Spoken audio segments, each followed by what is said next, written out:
అదే RTV app వార్తల్ని క్షణాల్లో చదివే అవకాశం ఉంటుంది. ఒక న్యూస్ పేపర్, ఒక టెలివిజన్ ఛానల్ మీ చేతుల్లో ఎప్పుడూ ఉంటాయి. రకంగా రైతులను మోసం చేస్తున్నారు.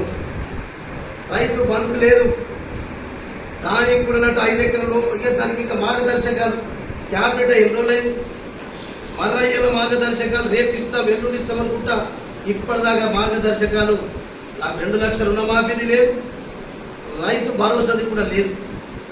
ఈ రకంగా మీరు రైతు కూలీలకు సంవత్సరానికి 12,000 రూపాయలు ఉపాధి హామీ కూలీలకు వాళ్ళకు కూడా ఆర్థికంగా మద్దతు ఇస్తామని చెప్తున్నారు. రైతు కూలీలను మోసం చేసిండ్రు, రైతులను మోసం చేసిండ్రు. 6 గ్యారెంటీ ఇచ్చినటువంటి హామీలన్నిటి కూడా తుంగలు దొక్కిండ్రు. 420 హామీల్ని ఎప్పుడు చేస్తారు, ఎన్నడు చేస్తారు? ఇప్పటికి నువ్వు 10 సార్లు తిరిగే పోతున్నావు. తుంగితే తగ్గితే ఢిల్లీ ఢిల్లీ ఢిల్లీ. ఆనాడే మా కేసీఆర్ గారు చెప్పాడు, కాంగ్రెస్ గెలిచినా బీజేపీ గెలిచినా ఈ 2 ఢిల్లీకి వెళ్ళే పరిపాలన చేస్తాయి, మనం గల్లీల పరిపాలన చేస్తాం. మనకు తెలంగాణ ప్రజలే బాసులు, మనకు సోనియాలో లేకుంటే మోదో అమిత్ షాలో మనకు బాసులు కాదు, మాకు తెలంగాణ ప్రజలే బాసులు అని చెప్పిండు. కానీ ప్రజలు పాపం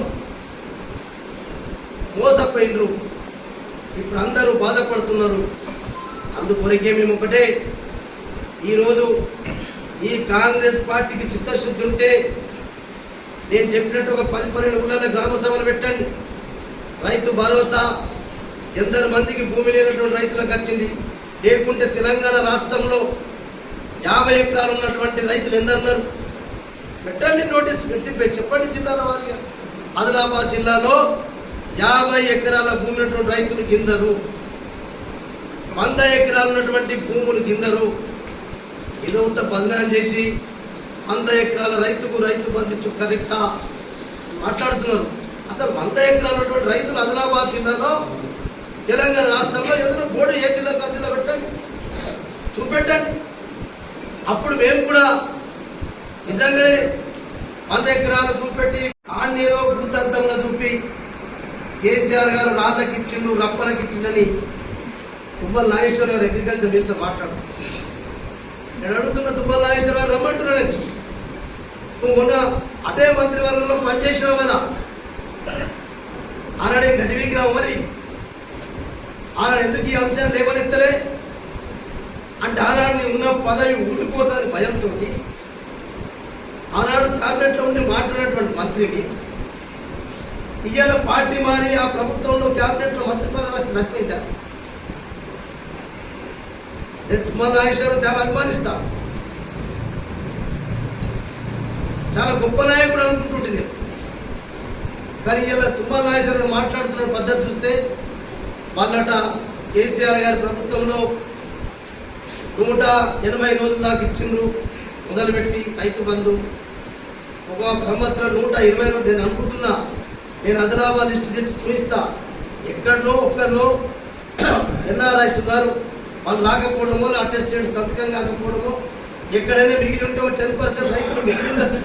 కానీ 90% మంది రైతులకు ఏ పంట సీజన్కి ఆ పంట లోపలనే డబ్బులు ఇచ్చినటువంటి ఘనత బీఆర్ఎస్ పార్టీది, మాజీ ముఖ్యమంత్రి కేసీఆర్ గారు చెప్పండి. కానీ ఈ రకంగా నీచంగా ఎప్పుడంటే గ్రామ సభలు పెడతారట. రైతు సంఘాలు, రైతు నాయకులు, రైతు కూలీలు అంటే నేను అదే అంటున్నా. వాళ్ళతో పాటు మీ జిల్లా ఇన్ఛార్జ్ మంత్రులని, మా జిల్లా ఇన్ఛార్జ్ మంత్రి మేము కూడా వస్తాం, రమ్మంటే ఎక్కడైనా పోదాం. ఒక ఊళ్ళో ఎగ్జాంపుల్ ఒక 10 గ్రామాలు తిరగండి. ఆ 10 గ్రామాలలో ఎంత భూమి లేకుండా, లేకపోతే రాళ్ళు రప్పనటువంటి భూమి ఎన్ని ఎకరాలకు ఇచ్చినాం, రోడ్లకు ఎన్ని ఎకరాలు ఇచ్చినాం, ఒకటి తిరగండి ఎగ్జాంపుల్ నిలబడితే. ఓకే, నేను చెప్పిన అక్కడక్కడ కొంత 10-20 ఏళ్ళ కిందట 30 ఏళ్ళ కింద మేము భూ సర్వే చేసినప్పుడు, అయితే ధరణి పట్టాపాస్ కేసీఆర్ గారు సర్వే చేసినప్పుడు అవి వచ్చినాయి. అవి కొంత డిలీట్ అయినాయి. ఇంకా కొన్ని ఇప్పుడు కేసులల్లా, కోర్టు కేసులల్లా ఆ రకంగా ఏదైతే పార్టీ బీలో ఉన్నాయో అవి పెండింగ్ ఉండొచ్చు. దాన్ని మీరు కొండంతని కొండంతని చేసి మరిన్ని వీడియోస్ కోసం ఛానల్ ని సబ్స్క్రైబ్ చేయండి. లేటెస్ట్ అప్డేట్స్ కోసం వాట్సాప్ ఛానల్ ని ఫాలో చేయండి. అండ్ లింక్ డిస్క్రిప్షన్ లో ఉంది.